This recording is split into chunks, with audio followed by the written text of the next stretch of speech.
Explique-nous, vieil homme. Pourquoi es-tu convaincu que cette femme, mariée à un autre homme, serait la tienne? Votre Majesté, je suis fermement convaincu qu'il n'existe qu'un seul Dieu. Je suis convaincu que la mort est définitive et qu'il n'y a pas de retour.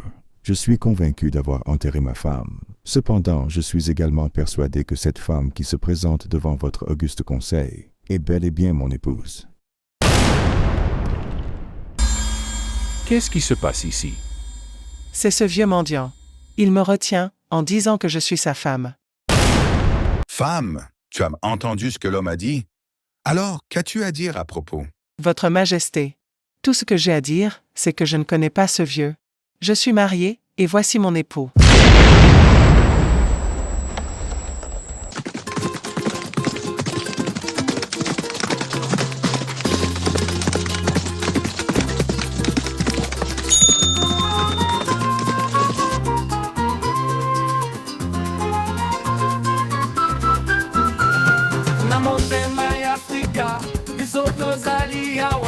Sabari dubu tevi boye kisomawa Nama solo makazi na bomo ikitoko Tikabiso toka bwana na esengo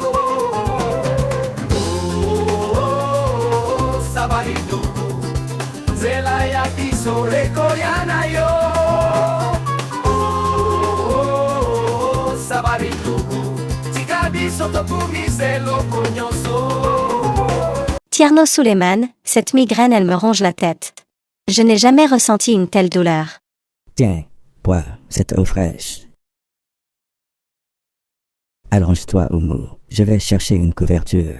Peut-être que le repos et une prière apaiseront cette douleur. Tierno Suleiman, l'érudit, l'homme de prière et de sagesse, venait de perdre sa compagne de vie, Oumou, après une courte mais fulgurante maladie. Ils avaient partagé des moments de paix, d'amour et de sérénité, entourés de leurs 3 enfants, 2 filles et un garçon.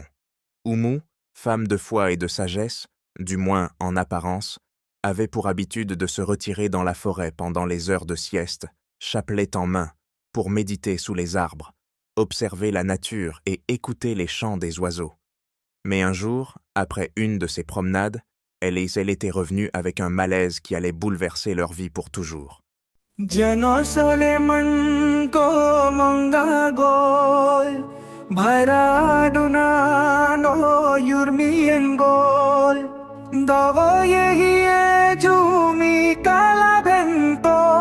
Boltani fauru tali duno Danko bipe maben Joka dina makan Favadhaye Allahu maudhan Dunya fauru natata hai uladon.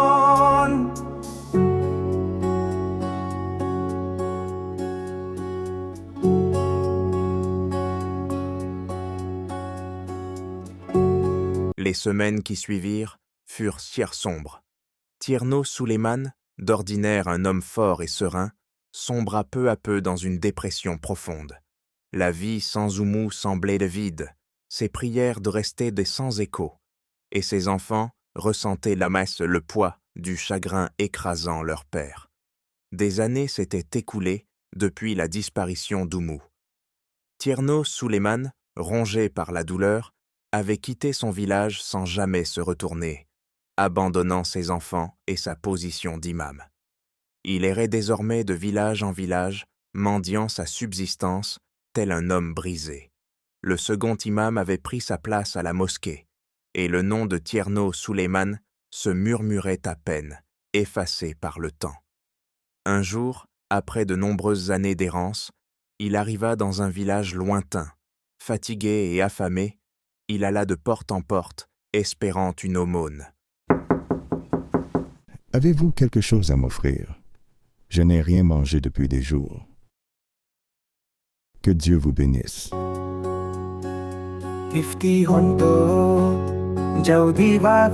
Après avoir frappé à plusieurs portes, il frappa une énième porte. Que Dieu vous bénisse. Avez-vous quelque chose à m'offrir? Je n'ai rien mangé depuis des jours. La porte s'ouvrit doucement et une femme d'une grâce et d'une beauté extraordinaire apparut. Ses sons traits étaient si familiers que le souffle de Tierno Suleiman se coupa. Il leva lentement la tête pour la regarder de plus près. Oumo, est-ce que toi? N'est-ce pas toi, ma femme Oumu? Je reconnaîtrais ce visage entre mille. Tu es revenu. Je ne m'appelle pas Oumu. Je suis la femme de quelqu'un d'autre. Si je n'étais pas un croyant, si je n'avais pas moi-même enterré ma femme de mes propres mains, j'aurais juré que c'était toi, Oumu. Cette ressemblance, c'est impossible. La femme le regarda sans dire un mot, lui tendant une bourse sans répondre à son appel. La femme referma la porte sans un mot de plus, laissant Tierno Suleiman abasourdi. Il resta un moment devant la maison, le cœur battant, la tête pleine de questions.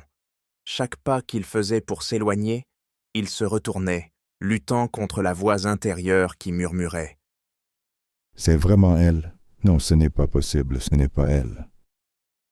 C'est vraiment elle? Non, ce n'est pas possible, ce n'est pas elle. » C'est elle. Puis une autre répliquait « Non, ce n'est pas elle. » Tierno Suleiman quitta finalement le village, le doute et l'espoir se mélangeant dans son esprit. Le visage d'Oumu hantait de nouveau ses pensées, comme une ombre qu'il ne pouvait fuir. Une semaine s'était écoulée depuis cette étrange rencontre, mais l'image de la femme qui ressemblait tant à Oumu hantait toujours Tierno Suleiman. Incapable de chasser ce doute qui le rongeait, il retourna au même endroit, poussé par une force irrésistible. « J'ai besoin de votre charité. Aidez-moi à cause du Créateur. » La porte s'ouvrit, et une fois de plus, la femme apparut devant lui, aussi belle et gracieuse que dans son souvenir. Elle lui tendit une bourse, comme la dernière fois, mais cette fois-ci, Tierno Suleiman ne se contenta pas de prendre l'aumône. « Je suis convaincu qu'il n'y a qu'un seul Dieu. Je suis convaincu que lorsqu'on meurt, on ne revient pas. Je suis convaincu que j'ai enterré ma femme de mes propres mains, mais je suis aussi convaincu que tu es ma femme, Oumu. » Lâchez-moi. Je ne vous ai jamais connu. Lâchez-moi. Qu'est-ce qui se passe ici? C'est ce vieux mendiant. Il me retient en disant que je suis sa femme. Monsieur, lâchez ma femme. Expliquez-moi ce qui vous amène à dire cela. Je suis convaincu qu'il n'y a qu'un seul Dieu. Je suis convaincu que lorsqu'on meurt, on ne revient pas. Je suis convaincu que j'ai enterré ma femme de mes propres mains, mais je suis aussi convaincu que cette femme, celle-ci, est ma femme, Oumu. Mais c'est absurde, ce que vous dites. Ça n'a aucun sens. Le bruit fit sortir le mari de la maison, inquiet de ce qu'il venait d'entendre. Son cri perça le silence de la rue, attirant immédiatement l'attention des voisins. La tension monta d'un cran. Les voisins commençaient à se rassembler autour d'eux. Certains murmuraient entre eux, d'autres observaient, fascinés par la scène. À chaque fois qu'on interrogeait Tierno Suleiman pour qu'il s'explique, il répétait inlassablement les mêmes mots, renforçant sa conviction. Voyant que la situation échappait à tout contrôle, quelques anciens du village, respectés pour leur sagesse, s'approchèrent. « Monsieur, qu'est-ce qui vous fait dire qu'elle est votre épouse? » Je suis convaincu qu'il n'y a qu'un seul Dieu. Je suis convaincu que lorsqu'on meurt, on ne revient pas. Je suis convaincu que j'ai enterré ma femme de mes propres mains, mais je suis aussi convaincu que cette femme, celle-ci, est ma femme, Oumu. Il semble que cet homme ne cédera pas. Il vaut mieux que ce problème soit porté à la chefferie pour être résolu de manière pacifique.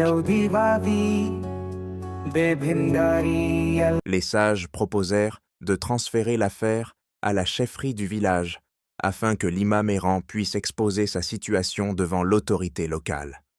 La foule, encore agitée, suivit les conseils des sages et tous se rendirent vers la cour du chef pour tenter de trouver une solution à cette étrange affaire. La cour du roi était silencieuse, tendue. Tierno Suleiman, toujours bouleversé, se tenait devant l'assemblée. Les sages du village et le roi en personne étaient rentés présents pour entendre ce qu'il avait à dire. Tous attendaient une explication raisonnable à ce comportement étrange. Explique-nous, vieil homme. Pourquoi es-tu convaincu que cette femme, mariée à un autre homme, serait la tienne? Votre Majesté, je suis fermement convaincu qu'il n'existe qu'un seul Dieu. Je suis convaincu que la mort est définitive et qu'il n'y a pas de retour. Je suis convaincu d'avoir enterré ma femme. Cependant, je suis également persuadé que cette femme qui se présente devant votre auguste conseil est bel et bien mon épouse. Femme, tu as entendu ce que l'homme a dit? Alors, qu'as-tu à dire à propos? Votre Majesté, tout ce que j'ai à dire, c'est que je ne connais pas ce vieux. Je suis marié, et voici mon époux. Les sages se regardèrent avec perplexité. L'un d'eux, cherchant à comprendre la situation, prit la parole. « Monsieur, est-ce que vous vous entendez bien? Trouvez-vous du sens dans ce que vous dites? Vous affirmez que vous avez enterré votre femme, et pourtant, vous dites que cette femme, ici présente, est la même. » Mais malgré les interrogations des sages, Tierno Suleiman resta ferme, comme s'il était incapable de dire autre chose. Les mots qu'il répétait semblaient être tout ce qu'il était capable d'exprimer. Les murmures dans la cour s'intensifièrent. Certains pensaient donc que l'homme avait perdu la raison. D'autres commençaient à douter, intrigués par sa conviction. Mais pour l'instant, Tierno Suleiman n'avait rien de plus à dire, enfermé dans son tourment intérieur. Votre Majesté, il n'y a aucun sens dans ce que cet homme dit. Pour ne pas perdre du temps inutilement, libérons le couple, et voyons ce qu'on peut offrir au vieux mendiant afin qu'il puisse rentrer dans son royaume. Non, même si ce qu'il dit ne semble pas avoir de sens et qu'il n'est pas des nôtres, nous devons lui rendre une vraie justice, qui ne soit pas basée sur le doute. Le roi et les sages, perplexes devant l'entêtement de Tierno Suleiman, se concertèrent longuement. Merci, Votre Majesté, pour votre clairvoyance. Dans ce cas, je propose de faire appel à Mamadou Aliou, du royaume voisin. Il a l'habitude de résoudre des énigmes sociales et pourrait être utile dans ce cas de figure. Bien, un conseiller et 2 gardes t'accompagneront. Partez le chercher rapidement. Comme ça, nous nous retrouverons ici demain. Bien que sa réclamation semblait insensée, sa conviction était telle qu'ils décidèrent de faire appel à un homme connu pour sa sagesse et sa capacité à résoudre des énigmes complexes. Cet homme, Mamadou Aliou, vivait dans une contrée voisine. Ils espéraient qu'il pourrait trancher cette affaire.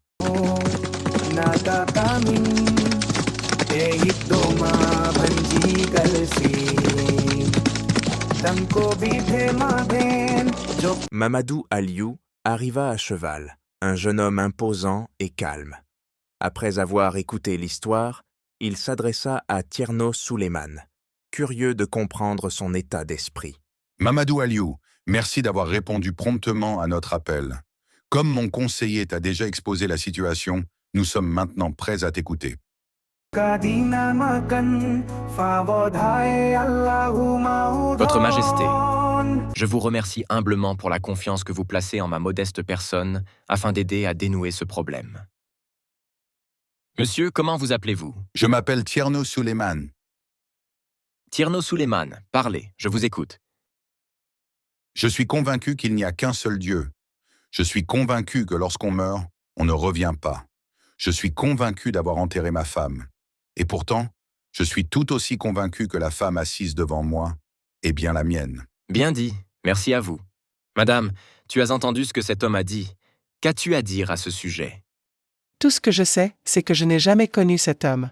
C'est un mendiant qui est venu chez moi pour quémander. Je suis l'épouse de mon mari, qui est ici. Très bien. Tierno Suleiman, avez-vous un témoin de ce que vous avancez? Oui, j'en ai. Je suis imam dans mon village, et si mon adjoint vient ici, il pourra confirmer ce que je dis. À part lui, y a-t-il quelqu'un d'autre? Oui, nos 3 enfants.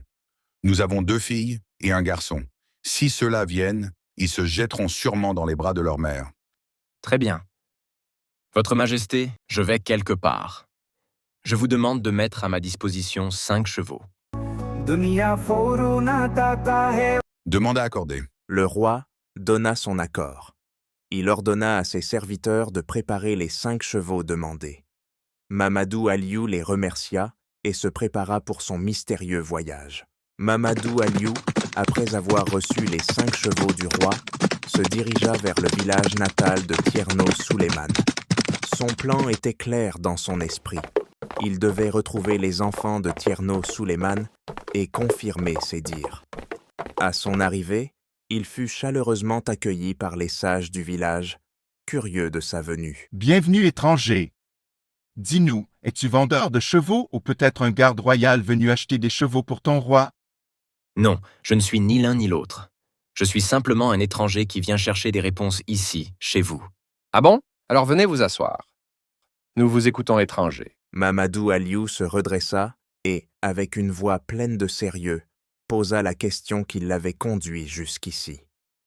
Merci pour l'accueil et votre disponibilité. Je m'appelle Mamadou Aliou, en mission chez vous à la recherche d'informations sur un homme. Connaissez-vous un certain Tierno Souleymane? Oui, bien sûr. C'était notre premier imam. Est-il ici?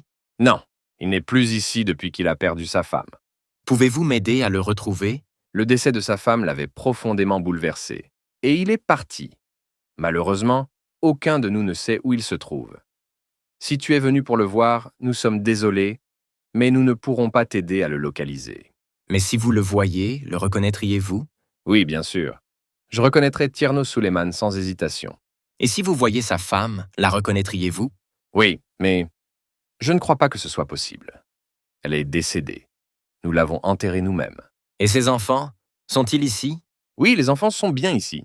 Je voudrais partir avec vous, imam, ainsi que votre adjoint, et emmener les 3 enfants de Tierno Souleymane.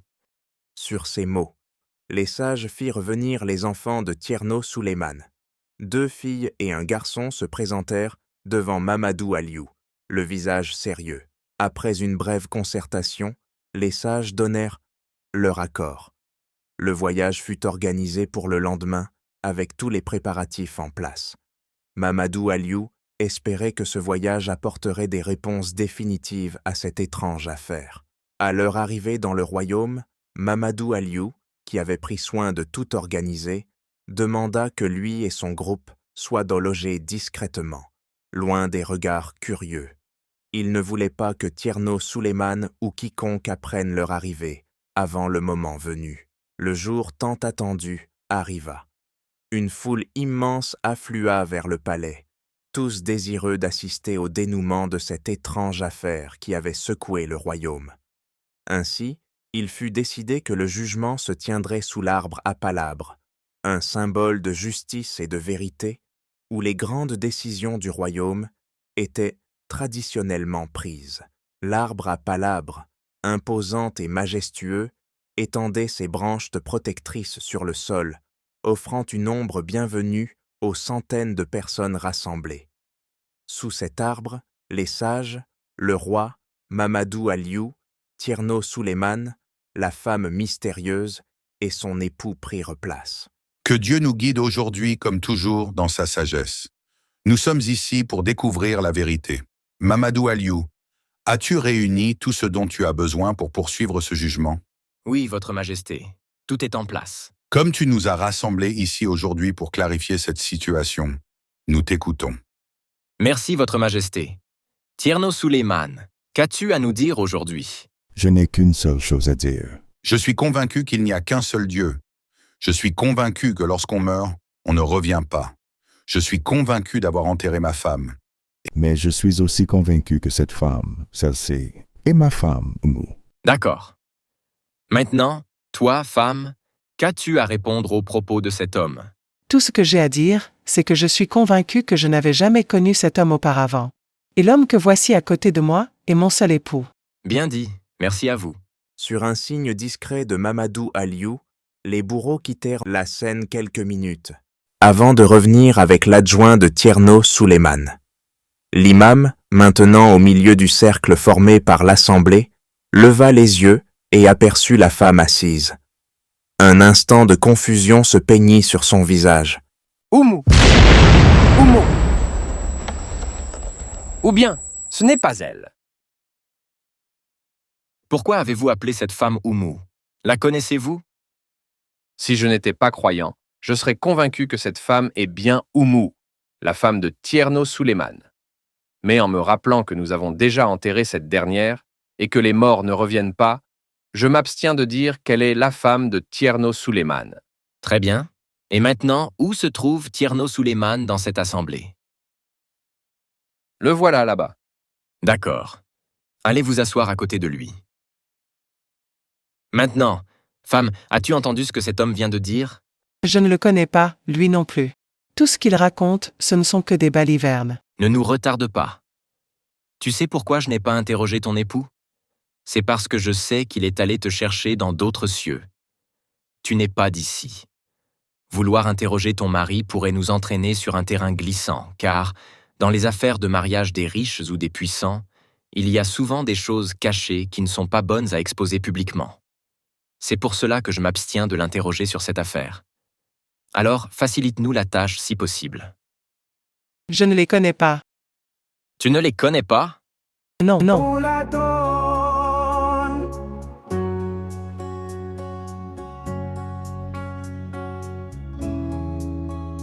Mamadou Aliou fit un signe au bourreau. Ils s'éclipsèrent brièvement avant de revenir avec l'une des filles de Tierno Suleiman. Dès que la fille vit la femme, elle poussa un cri déchirant. Maman, c'est toi? Oh mon Dieu! Tenez Maman! cette fille. Je ne la connais pas. Je ne l'ai pas mise au monde. Jeune fille, qui est cette dame? C'est ma mère. Fais attention, nous sommes en justice ici. Si tu accuses cette femme à tort, la loi s'appliquera à toi. Ta mère n'était-elle pas la femme de Tierno Suleiman? Oui, elle l'était. L'a-t-on pas enterrée? Oui, on l'avait enterrée. Alors, comment cette femme peut-elle encore être ta mère? Je ne sais pas l'expliquer, mais elle est ma mère en tout cas. Alors tu as tort, et nous allons appliquer la loi. Non!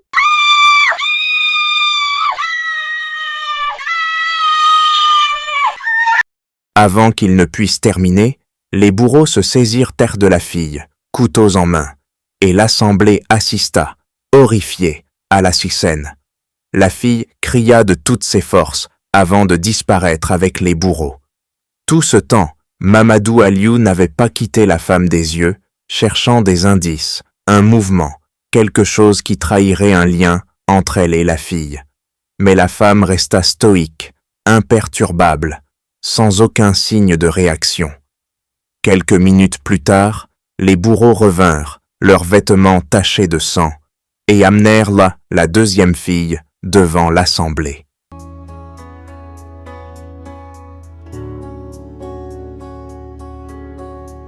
Maman, c'est toi? Oui, c'est bien toi. Oh mon Dieu, maman, tu étais où? Je n'ai jamais vu cette fille de ma vie. Elle ne m'appartient pas. Jeune fille, prends garde à tes paroles. Tu accuses cette femme de quelque chose de grave. Dis-moi, comment peux-tu être si sûre qu'elle est ta mère, alors que ta mère a été enterrée? Je ne comprends pas, mais je sais au fond de moi que c'est elle. C'est ma mère. Tu affirmes avec certitude que c'est elle, malgré tout? Oui, je suis convaincue que c'est bien ma mère. Malheureusement, la loi est la loi. Si tu persistes dans cette accusation sans preuve concrète, tu risques gros. Et comme tu n'as aucun autre argument que ton instinct, nous devons faire ce qui est nécessaire. Non! Maman, papa...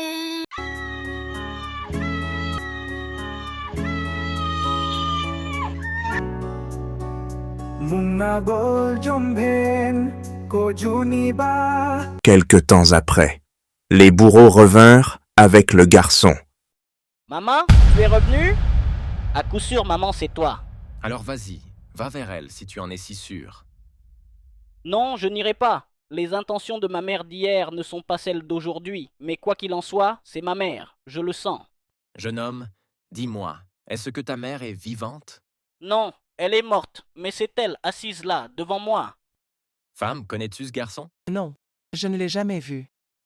Garçon, réfléchis bien à ce que tu dis, car si tu continues à prétendre que cette femme est ta mère sans preuve, la loi s'appliquera sur toi. C'est bien ma mère, je le sais. Et voilà mon père là-bas. Non, relâchez-moi! Non, arrêtez. Vous avez tué mes filles. Mais, vous n'aurez pas celui-ci. C'est mon fils. Laissez-le tranquille. Un silence de mort s'abattit sur l'assemblée. Les yeux fixés sur la femme, l'audience resta figée, choquée par cette soudaine explosion de vérité. Le roi, les sages, et même Mamadou Aliou restèrent un instant interdits, incapables de réagir. Après ce moment de tension, Mamadou Aliou rompit le silence, sa voix calme mais pleine de gravité. Votre Majesté, grâce à Dieu, à votre sagesse et à votre patience, nous avons découvert la vérité. Bien sûr, Mamadou Aliou. Merci à toi pour ta perspicacité. C'est à cet instant que la vérité éclata au grand jour. La femme était effectivement Oumou, la prétendue épouse décédée de Tierno Souleymane. Les murmures commencèrent à circuler dans l'assemblée. Les regards se tournèrent vers le roi et les sages, tandis que Mamadou Aliou, qui avait orchestré cette scène, resta silencieux, observant l'issue de son plan. Mais comment en est-on arrivé là? Après avoir trahi Tierno Souleymane, Oumou vient donc de trahir son prétendu époux, Boubacar, quand on sait que juste après leur premier passage devant le Conseil royal et avant l'intervention de Mamadou Aliou, Boubacar et Oumou s'étaient retirés, la veille, dans l'intimité de leur case, loin des regards indiscrets. Là, entre les murs de leur luxueux refuge, l'angoisse s'infiltrait tel un vent froid annonçant la tempête. Le village bruissait de rumeurs, les interrogations se multipliaient, et l'étau du doute semblait se resserrer inexorablement. Mais face à l'incertitude, l'amour et la ruse qui les unissaient leur donnaient la force de se rassurer mutuellement. Une discussion s'imposait entre les deux complices. Ainsi, dans l'ombre de leur case, ils renforcèrent leur serment. Mais à l'extérieur, les voix s'élevaient, les soupçons grandissaient, et l'heure de vérité approchait à grands pas. Boubacar, tout cela devient de plus en plus inquiétant. Le regard des sages, les murmures du peuple. Je sens que quelque chose nous échappe. Je le sais, Oumou. Mais ce n'est pas une surprise. Nous savions que ce moment viendrait. C'est justement pour cela que nous avons tout préparé. Je veux te croire. Mais es-tu certain que tes amis du village lointain tiendront leur rôle si jamais l'enquête s'étendait jusqu'à eux? Ne t'inquiète pas. Ils ne savent rien de la vérité, seulement ce que je leur ai raconté. Ils n'ont aucune raison de douter. Ce qui me préoccupe, ce n'est pas eux. C'est toi. Tiendras-tu bon, Oumou? Peu importe ce qui arrive, je ne veux pas te perdre. Je comprends tes craintes, mais nous sommes ensemble dans cette épreuve. Je resterai forte, car moi non plus, je ne veux pas te perdre. Boubacar, alors nous devons rester soudés, garder notre sang-froid. Peu importe ce qui arrivera demain, nous devons tenir notre version. Mais malgré cette discussion entre les deux la veille, Oumou, attiré et guidé par ses désirs mondains, n'a pas su résister face à l'intensité de l'amour maternel, trahissant ainsi la promesse faite à Boubacar. Mais alors, une question demeure, pesante comme une ombre insaisissable. Que s'est-il réellement passé ce jour-là? Comment expliquer l'impossible, alors que tout le village, du plus humble paysan au plus éminent sage, sait pertinemment qu'Oumou avait été enterré de leurs propres mains? Le cortège funéraire avait suivi toutes les traditions ancestrales, et le sol avait bel et bien refermé son étreinte sur celle que l'on croyait à jamais disparue. Les lamentations avaient y retenti, les prières s'étaient élevées, et nul doute ne subsistait dans les esprits. Oumou était parti rejoindre le monde des ancêtres. Alors, comment se fait-il qu'une femme, dont la sépulture avait été scellée sous les regards d'une foule en deuil, puisse aujourd'hui réapparaître sous une nouvelle identité, au bras d'un autre homme, vivant dans un royaume lointain, comme si rien ne s'était jamais passé? Qui pouvait répondre à cette énigme troublante? Était-ce un miracle inexplicable? Une illusion collective? Une machination soigneusement orchestrée? La suite de cette énigme, au prochain chapitre de notre histoire. Les sages présents se concertèrent brièvement, échangeant des regards et des murmures à peine audibles.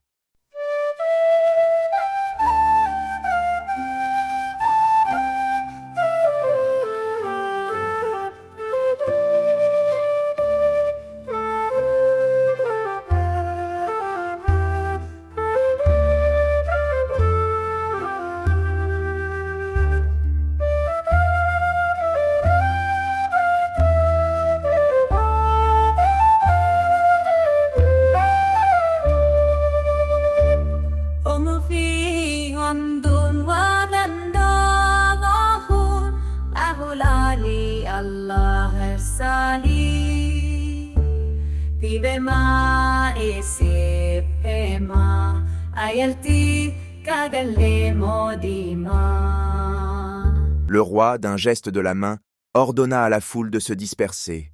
Seul le cercle restreint, comme décidé par les sages, resterait pour entendre et comprendre ce qui s'était réellement passé. Ainsi, la parole fut donnée à Oumou pour s'expliquer. Après une longue hésitation, Oumou prit enfin la parole.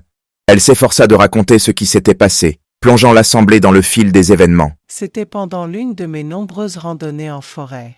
J'aimais m'y rendre seule pour me ressourcer, loin du village et des responsabilités quotidiennes. Ce jour-là, j'étais assise sous un arbre géant, sur un tronc couché à terre, observant la nature. Je savourais le calme des lieux quand soudain, de loin, j'entendis des aboiements de chiens. Le bruit se rapprochait, chaque seconde plus distinct, plus pressant. Intriguée, je me levai pour voir ce qui se passait. C'est là que je l'ai vu. Un homme, accompagné de 3 chiens, poursuivait une antilope blessée à vive allure. À peine avait-il atteint ma hauteur que les chiens sautèrent sur l'animal, l'immobilisant au sol. L'homme arriva presque en même temps qu'eux et sans perdre une seconde, il saisit l'antilope par la tête et l'égorgea. Je m'étais d'avancer, curieuse de cette scène fascinante, mais l'homme ne m'avait pas encore remarqué. Ce n'est que lorsqu'il eut fini d'abattre l'antilope qu'il leva enfin les yeux, et son regard croisa le mien. À cet instant, tout a changé. Son visage s'adoucit, ses yeux brillants d'une étrange nostalgie. C'était comme si tout s'était arrêté. Il m'a regardé, et je l'ai regardé. Il y a eu comme un coup de foudre, un moment d'éternité partagé entre nous.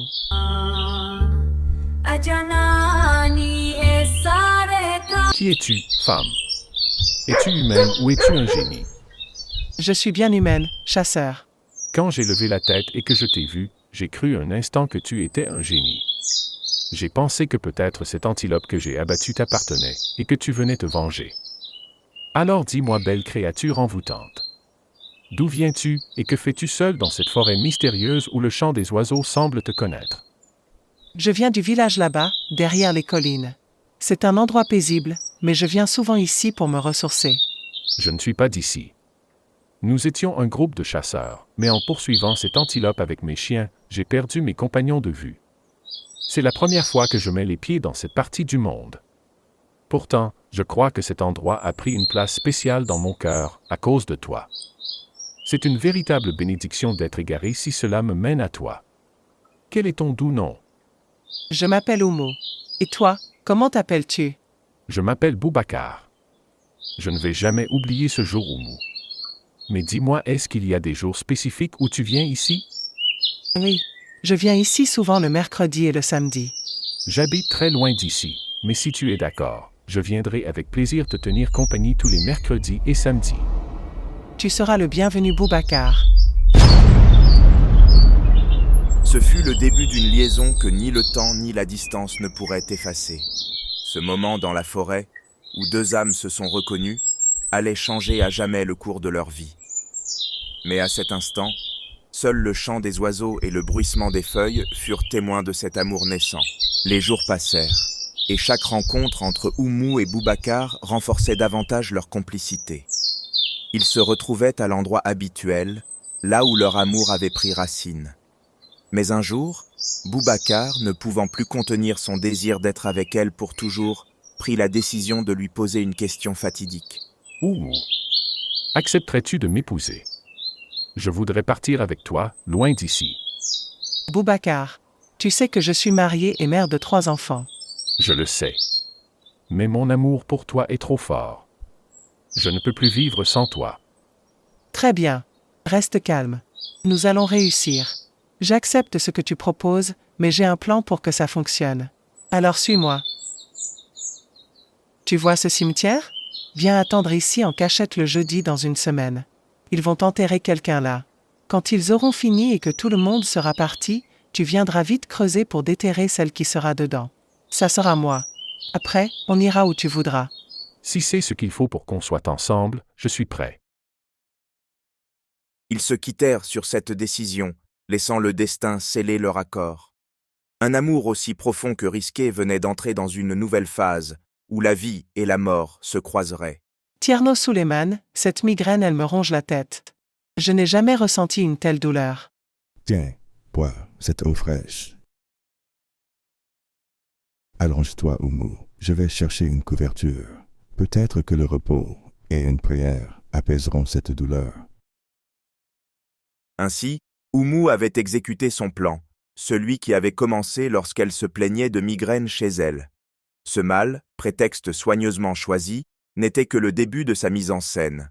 Comme prévu, elle fut déclarée morte un mercredi soir et enterrée le jeudi suivant, selon l'entente secrète avec Boubacar.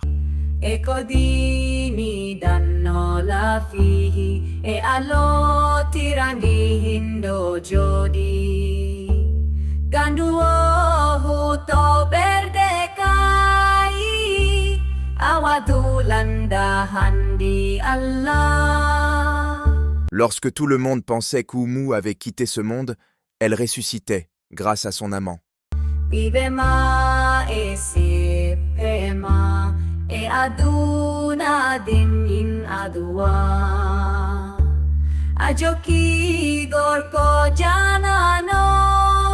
Tu as vraiment fait vite, Boubacar.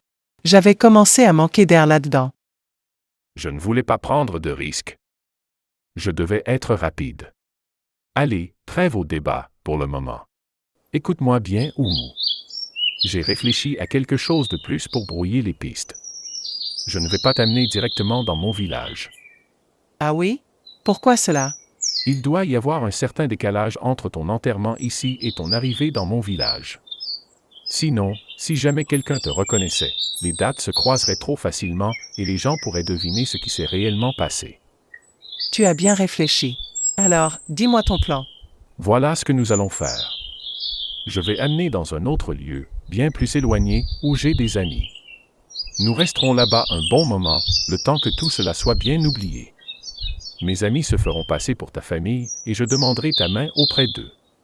Ils ne sauront rien de ce qui s'est passé, ils croiront simplement que tu es une veuve ou une femme d'un autre village. Et ainsi, lorsque nous irons dans mon village, tout semblera naturel. D'accord, Boubacar. Je te fais confiance. Vivons tranquilles, loin des regards et des soupçons. L'amant de Oumou, étant un homme fortuné, vit sa richesse saisie et répartie en 3 parts. La première fut attribuée à Mamadou Aliou, la deuxième revint à la chefferie, et la troisième fut distribuée aux plus démunis. Ainsi s'achève cette histoire, issue du riche et inestimable répertoire de récits du célèbre conteur guinéen, Feu Amadou Sow.